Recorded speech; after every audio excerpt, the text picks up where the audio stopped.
जब भी कृष्ण की पत्नियों की बात होती है तो कहा जाता है कि उनकी 16,000 से ज़्यादा रानियां थीं। असल में उन्होंने केवल 8 शादियां ही की थी।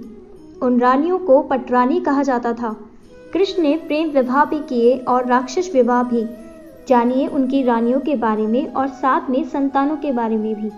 पौराणिक कथाओं के अनुसार भगवान कृष्ण की 16,108 पत्नियों और उनके 1.5 लाख से भी ज़्यादा पुत्र थे।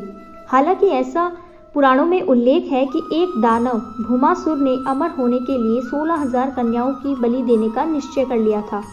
श्री कृष्ण ने इन कन्याओं को कारावास से मुक्त कराया और उन्हें वापस घर भेज दिया।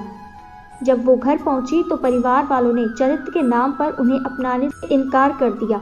तब श्री कृष्ण ने 16,000 रूपों में प्रकट होकर एक साथ उनसे विवाह रचाया। असल में कृष्ण ने केवल 8 ही बार शादी की थी। उनकी केवल 8 पत्नियां थीं, जिनके नाम रुक्मणी, जामवंती, सत्यभामा, कालिंदी, मित्रविंदा, सत्या, भद्रा और लक्ष्मणा था।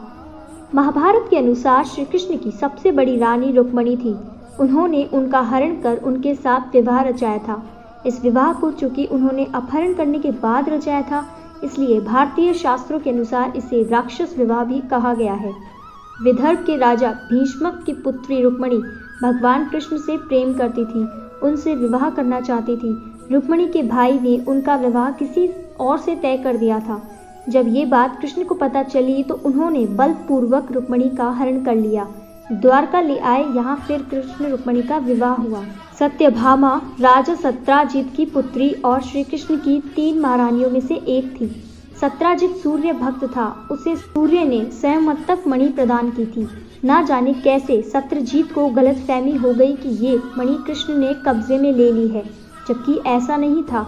हालांकि कृष्ण ने खुद जंगल जाकर ये मणि तलाश ली। उन्होंने ये मणि तो सत्राजित को लौटाई ही, साथ में ये भी बताया कि उन्होंने ऐसा कैसे किया। ये सुनकर राजा सत्राजित लज्जित हो गया।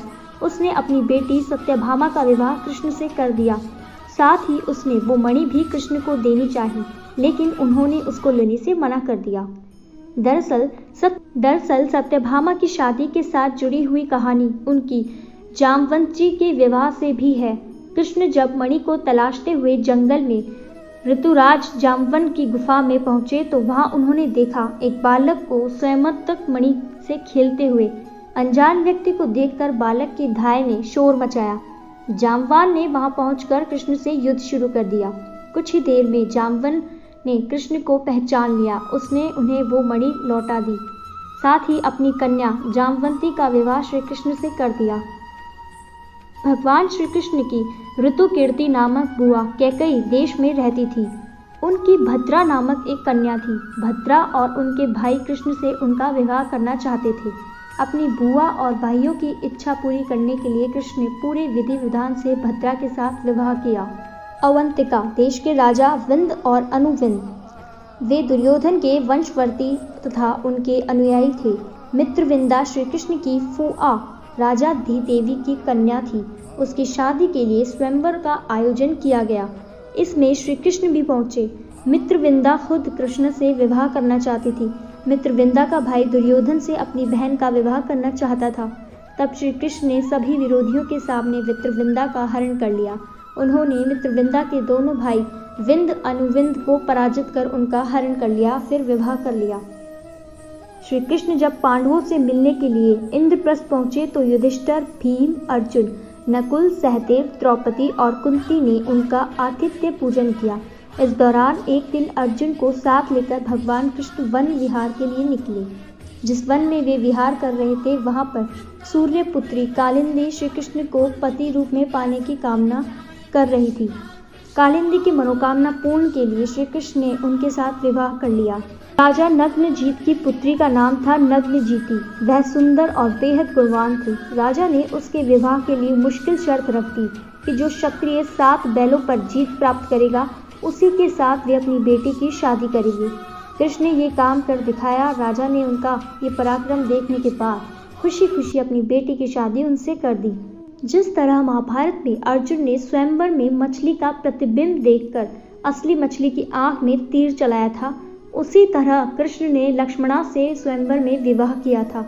नीचे पानी में मछली की परछाई देखकर ऊपर मछली पर निशाना लगाना था। कृष्ण ने ऐसा कर दिया तब उनका लक्ष्मणा से विवाह हो गया था।